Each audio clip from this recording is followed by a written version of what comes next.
what's up mga bay? So, kumusta kayo? Thank you pala sa mga bagong subscribers ko. Tungkol sa inyo, salamat sa inyo lahat. Kung hindi dahil sa inyo, hindi ako abot sa ganito kadaming subscribers. Salamat sa inyo mga bay. So, today, gagawa tayo ng isang tutorial ng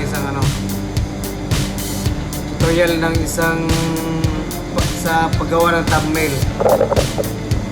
Kasi yung iba nagtatanong ko rin kung paano gawin ang isang thumbnail para sa channel natin dito. Kita ko doon dati, nagre-research ko na may tinatanungan ako kung paano gawin yung thumbnail sa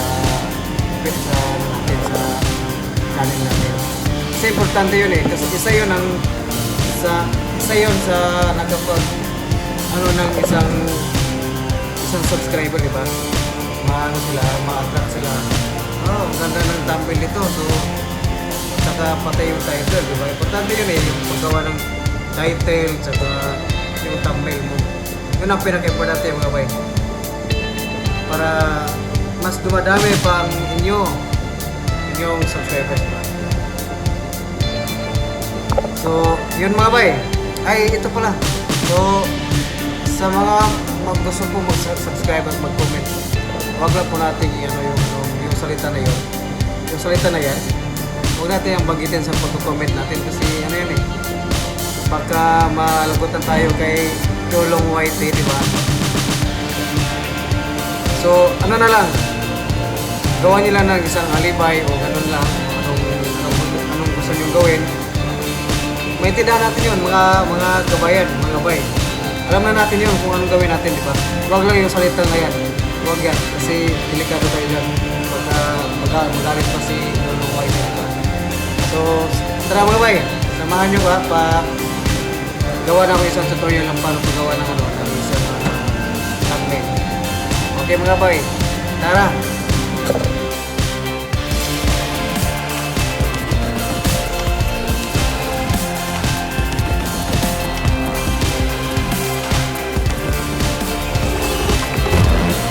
TV Vlog.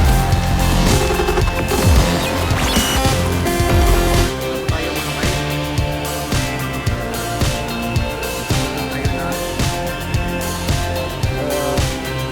So dito ba tayo? Tapos ito yung natin. Yung dati, wala po akong thumbnail. Yung mga dati ko video, ayan po. Walang thumbnail sa una, dalawa, tatlo, pangalawa, pangatlo, pangapat, panglima, wala yan thumbnail. So tutunan ko yan sa mga kaibigan natin, sa mga small youtuber din. Ayan, tutunan ko gumawa ng thumbnail. So tara mga bay, punta tayo sa first of all, mag-download muna kayo ng YouTube Studio. So ayan, dito tayo sa YouTube Studio.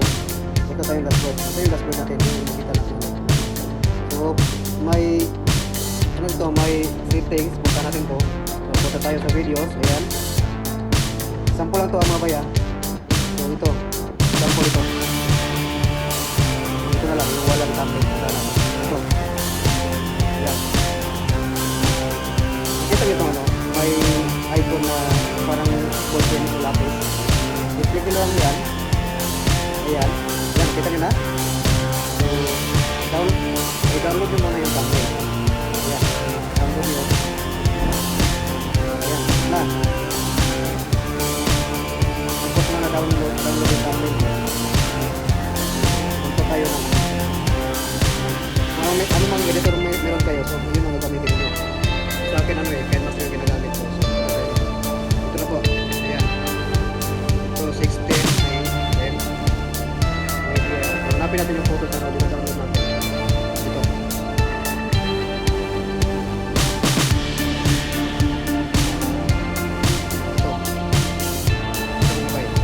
Okay. So, sample.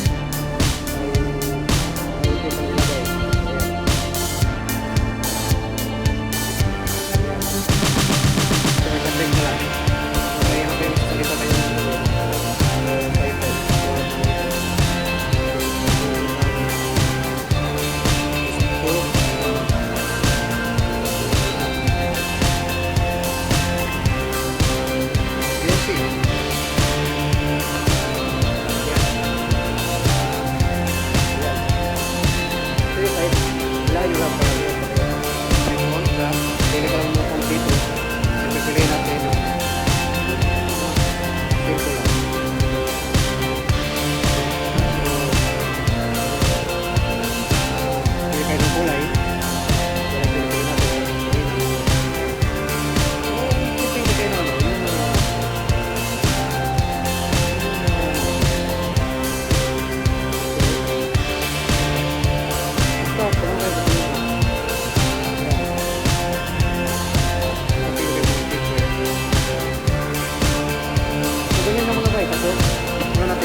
YouTube Studio. So, hanapin natin yung video. So, ito. Then, yung icon ano, puntahan natin ito. So, ayan mga bay. Kita niyo yung thumbnail. So, if i-click natin yung thumbnail, ayan. So, may custom na no, ayan. Custom thumbnail. Kita niyo yan. So, press natin to. Ay, click natin yan. Then, photos. Ayan. Ayan po. Kita niyo mga bay. Ayan. So, nalapalagay na yung bagong thumbnail na ginawa natin. So, okay, select na lang mga bay. Ayan. Select natin. Okay. So, ayan na po. Simple lang diba mga bay? So, ayan po mga bay. Tapos i-save natin. Pag-save natin. Okay, ayan na. Tagal naman mga bay. Oh, ayan. Nakasave na. Ayan na mga bay. Simple lang. Basta piliin lang yung ano, yung mas magandang thumbnail. Ayan mga bay. Simple lang.